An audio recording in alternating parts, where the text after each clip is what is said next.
So the last time I was here, I was talking about museums and art galleries. So this is where this all comes from in my arts-based practice. But I've been a little bit more interested in what I wanted to just talk about a little bit today was around the imagination. Because what is that? So according to Helmore, the imagination is highly consequential because control over the imagination is control over the future. If you can imagine the future, you can create the future. The imagination is the most subversive thing that people can have, according to Monty. To reimagine the world requires seizing control of the public imagination and using it to command global conversations using a variety of forms. To imagine what could be powerful because in a different world become thinkable and actionable. The role is to use the power of the imagination, and on and on.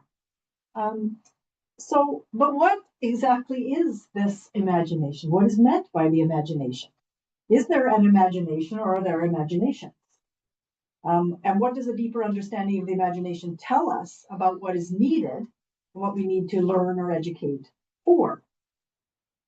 So what is the term, if I say the term imagination, what do you think? What is something that comes to mind? Unique to everyone. Everyone has their own imagination, their own way of imagining things. Mm-hmm. Creativity. Mm-hmm. There are no boundaries. Mm-hmm.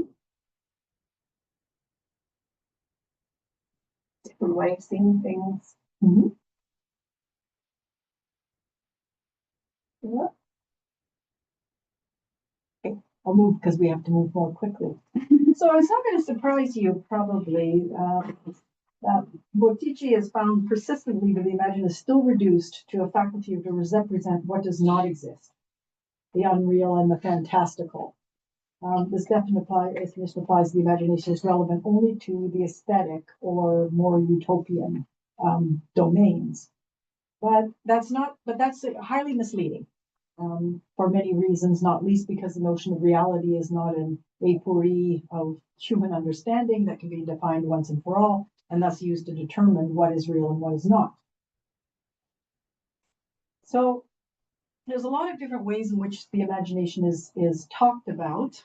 And I want to, so it, sort of in its broadest sense, it's considered an individual possession, not just an individual, but a collective process. And we don't just imagine solely, but collectively. It's the power of human consciousness, intuition, perception, thinking, cognition, and feeling. It's embedded in socio-cultural meaning and power, meaning it's not neutral. The imagination is never neutral. And is centered with critical competencies we need today to educate for today's world. So there's three processes. One is imaging, that's forming images as pictures. Imagining, bringing them into being or making them. And the imaginary or the imaginal, the interaction between the two. So I'm going to talk about a little bit, just about a few types of imaginations and why they matter and what the critical competencies are. And so therefore how universities would be able to be implicated in doing this. So the historical imagination, history matters because it plays such a fundamental role in human thought. So looking back at history can evoke notions of human agency and change. A key role of historicizing or teaching history is to create a better understanding of ourselves in the present by understanding the forces, choices, and circumstances that brought us to our current situation. So the first imagination, of course, is therefore, they call it sometimes the reproductive or the historical imagination, and it's memory-based, draws on what was previously seen, shown, experienced, or taught. So while some would argue that memory is simply recall or replication, and therefore is not the imagination, for Rasmussen, this is a critical competencies whose imaginative power lies in reassembling and restoring. Sometimes it's called the fabulated imagination, and that is that it troubles surface and linear characterizations of the past by playing with and extending that past to imagine what cannot be verified. So you see in these images, this leading ladies is an image from the Zambia Women's Museum that took the stories, oral stories of women from long ago, and then reimagine them into being. So it's not, they're not real in that instance, it's an animation, but these are real stories of real women that have been passed down through the ages. Another imagination, which many of you might have heard of, is the sociological or radical imaginations. And the sociological imagination was coined by C. Wright Mills in 1959 and refers to the ability to see the relationships between individual experiences and larger social forces, allowing individuals to recognize that personal troubles, like unemployment, mental health struggles, or family issues, are not merely private matters, but often linked to public issues such as economic downturns, societal norms, or political policies. Sociological imagination encourages people to step outside their own immediate concerns and see how their lives are shaped by broader historical, political, cultural, and social contexts. By doing so, it enables them a deeper understanding of how systemic forces influence personal outcomes and foster empathy for others. The radical imagination includes this, but it extends it not only to understanding and critiquing society, but also envisioning how things might be able to be transformed, what it might look like if things were different. It involves thinking beyond the limitations of the current social and political systems to futures that are more about freedom, fairness, justice. Imagining possibilities that might seem impossible under existing conditions, but without imagining them, there will never be possible if you don't imagine them. I'm particularly interested in the visual and perceptual imaginations. Visual is the capacity to mentally generate, manipulate, or recall images that are visually detailed, often resembling what one might see with the eyes. It involves creation of internal pictures in the mind's eye, typically direct sensory input.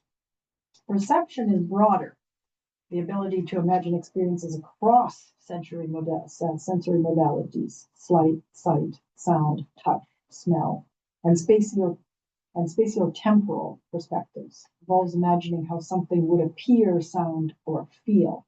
So it's multisensory.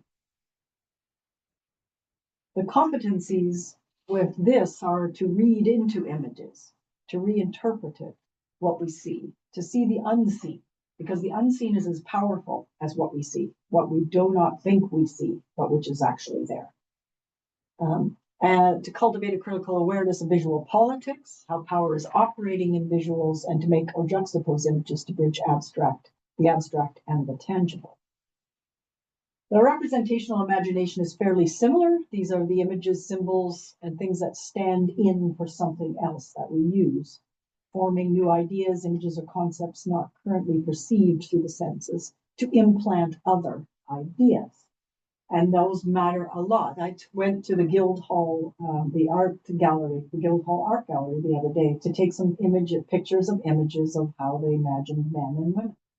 So you see the two images of the men on that side. The thinker, the knower, going into battle. They're active figures. And then, well, whatever they're doing, which is what they do a lot. And of course, we all do, right? So this notions around, so what comes out of these are identity competencies. The identity competencies being the ability to be able to see oneself, to imagine oneself as one wants to be seen, and to understand self in a sense of being a reality rather than something that's made up. A movement away from this is a competency of moving away from mere expressive relations of representation to a more formative and subjective political sense of representation. So it focuses on how identities are portrayed in the media. This is the body image calendar. In how they're portrayed in the media, the statues, challenges who gets represented and how they're represented. Sees beyond stereotypes and misrepresentations and erasers and encourages the creation of alternative perspectives.